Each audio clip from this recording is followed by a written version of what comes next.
Brain-eater serial killer kept in a glass cage.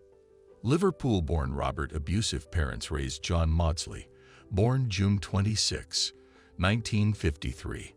His father, George Maudsley, believed children learned best by being thrashed. Their father harshly chastised Robert and his brothers from childhood. He abused crying kids from birth. Robert's father mercilessly chastised his children despite their inability to understand. John Maudsley, Robert's mother, accepted abuse. Despite seeing abuse, she didn't protect her kids from their father. Beyond accepting violence, Jean Maudsley ignored her children's emotional and physical needs. At 6 months old, Robert and his brothers were relocated from their terrible home, changing everything. Children were taken from the home when a neighbor reported mistreatment to social authorities. Catholic Children's Home nuns raised them. Robert Maudsley and his brothers were emotionally neglected in the Catholic Children's Home after fleeing abusive parents. Robert was 6 months old, and his siblings were older when put together. They thought they were orphans and remembered little of their parents. Without knowing who their biological family was, nuns raised the Maudsley children for 11 years. When Robert's older sibling was considered for adoption, everything changed. During adoption, the Maudsleys' biological grandparents claimed their 4 grandchildren. After adoption ended, the children were returned to their biological parents. Despite anticipation, their parents' reunion was unsettling. Rob and his siblings were abused financially and physically at home. The teens moved in with strangers after visiting them when Robert was 6 months old. Parents beat children for small offenses. The Maudsleys were poor. After returning home, the youngsters faced abuse and struggle. After stealing, the police brought them home to tell their parents. After being caught stealing, Dad beat kids to avoid police. Their father sought new ways to mistreat them, especially Robert. Robert's siblings thought their father hated and mistreated him most of the year. He only released him to feed, drink, or rape his child after weeks in a room. He defeated Robert with firearms. 10 to 12 years old. Social services were asked to be examined again a year later. How could parents return after social services removed 4 kids? Young Robert Marshall left foster care at 16 and moved to London. He stole and pickpocketed to make money, but he needed more and did sex work. Sex, drinking, and drugs put him at risk daily.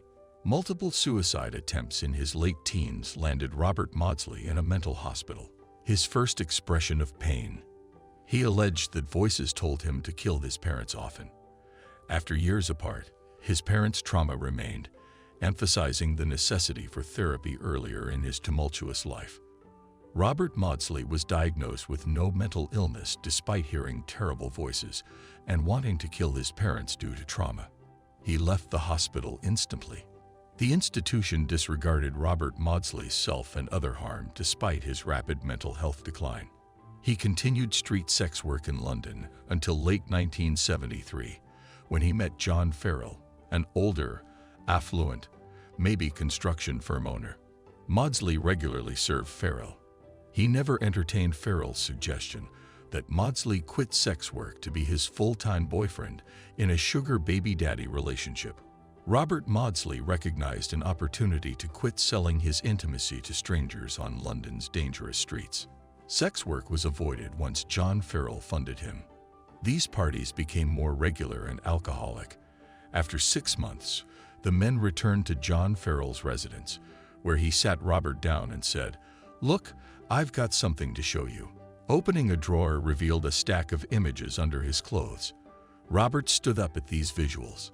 John Farrell smiled at Robert, unsure of his thoughts, waiting for a response. Robert remained quiet, so Farrell asked, "Well, do you like what you see in the pictures?" After Maudsley left, Farrell said he wanted to duplicate photos. He's confused since his almost boyfriend, whom he's been sleeping with for 6 months, is a child sexual abuser like his father. He hated anyone who could do that to a child, and he thought they should not be on this earth anymore. He felt sick for all the children in those photos, and it was at that moment that Robert turned around and saw a piece of fabric on the side of John Farrell's home. He knew what he had to do. Robert grabbed this piece of fabric, turned to face John Farrell, launched himself at him, tackled him down onto the bed, wrapped this fabric around his neck, and started squeezing as hard as he could to strangle this man. Farrell thought this was a game because he thought they were going to have sex, so he tackled him onto the bed. After strangling John Farrell, Robert Maudsley stabbed him with a penknife in case he revived. Seeing a hammer mid-attack boosted gore. The brutal attack fractured Farrell's head and stabbed him repeatedly. Unaccustomed to violence, Robert Maudsley struggled with his actions after his first murder. He considered prison or escaping after realizing his life would alter forever. After the drugs wore off, he felt shame and realized that avoiding justice would make him worse than his abusers. Robert Maudsley, bleeding, surrendered to police after killing John Farrell.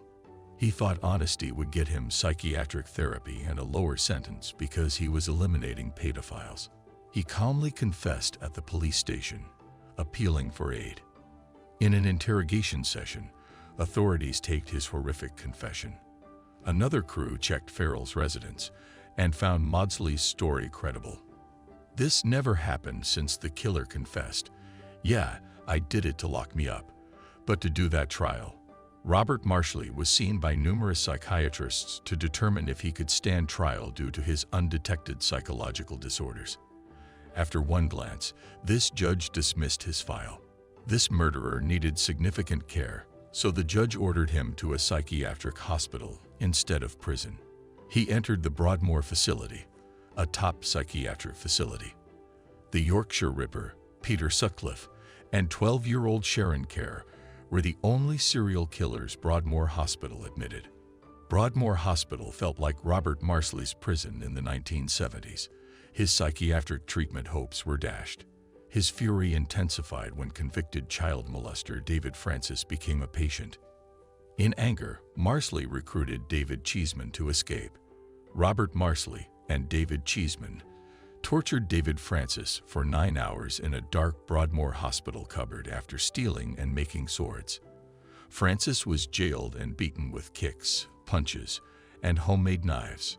Francis was assaulted while strapped to a chair until Maudsley bashed his head against the wall in anger. Unaware that Francis had died, Maudsley struck him, cracking his skull and exposing his brain. Francis died with a spoon in his head. The media called Maudsley the brain eater, indicating cannibalism. Maudsley never planned to eat Francis's brain, but the spoon was his sole weapon after the assault. Robert Maudsley confessed to the police after his second murder. His child's pedophile-bashing righteousness got him retried.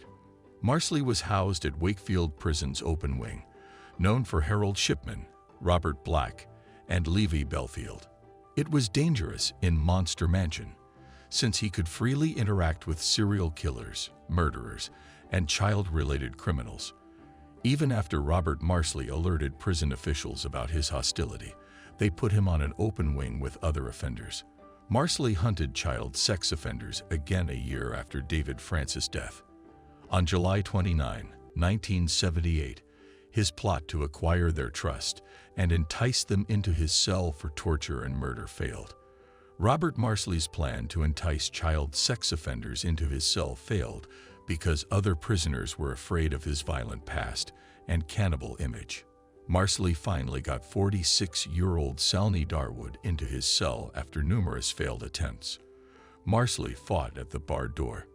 He repeatedly stabbed Darwood, who tried to flee, hurting his face and neck, resembling Maudsley's disturbing habit. Maudsley's vicious attack on Salney Darwood left him with head and facial injuries, including a homemade knife ear thrust to the brain.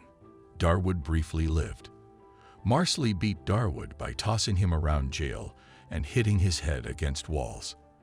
The third murder was Maudsley strangling Darwood with a stolen rope until his pulse stopped. Robert Maudsley created a new method after failing to attract more victims into his cell. He took Sally Darwin's body beneath his bed and carefully wiped up the blood, knowing he couldn't commit the crime in jail. Unfazed, Maudsley recruited other prisoners in jail. He has a bad reputation, making victim recruitment difficult. He thought of knife murder in the jail wing again. frustrated. It was risky, but it was his last resort. Robert Maudsley contemplated his next move in the prison yard while the corpse lay under his bed. He returned to find 56-year-old William Roberts asleep in his open cell. Maudsley raged at the astonished man. Seeing the perfect target, Maudsley violently stabbed Roberts' head, stomach, and face. Maudsley's fourth victim, Roberts, died from 20 stab wounds after waking up and defending himself. Based on Maudsley's strange relationship with his father, the killer smashed Roberts' motionless skull against the jail wall in anger. After brutally killing his second victim, William Roberts, Robert Maudsley surrendered, shockingly satisfied. He confessed to double murder by slamming his blood-stained homemade knife on the table in the senior jail guard's office. "Someone will be too short at roll call tonight," Maudsley said calmly, exposing his violence. Maudsley was promptly and cooperatively handcuffed, shackled, and secluded. Authorities battled to stop this now full-fledged serial killer. Knowing the urgency, even though his defense team based his behavior on mental illness, Maudsley became progressively violent in prisons and hospitals, making him hard to control. Bringing him back to Broadmoor was doubtful. His defense team sought trauma-focused psychiatric care to rehabilitate Robert Maudsley and prevent additional murders. Police thought hospitals and jails hazardous owing to his violent past. Maudsley was monitored 24/7 in a perspex glass cage. The impenetrable and shatterproof glass cage kept Maudsley alone, providing security unmatched in prisons or hospitals. Wakefield Prison's glass cage, monitored 24/7 in the basement, contains Robert Maudsley. The high-risk double-A prisoner has no contact with other convicts. Postmortem reports do not prove he was the brain eater or Hannibal the Cannibal, despite media assertions. Lifelong glass cell prisoner Robert Maudsley expanded his hair and beard and became unkempt. He was called the Wolf Man of Wakefield, and his lack of grooming showed his solitude. He shaved when family visits resumed, even if only his older brothers and one nephew could come. Interestingly, his family thinks his victims deserved it.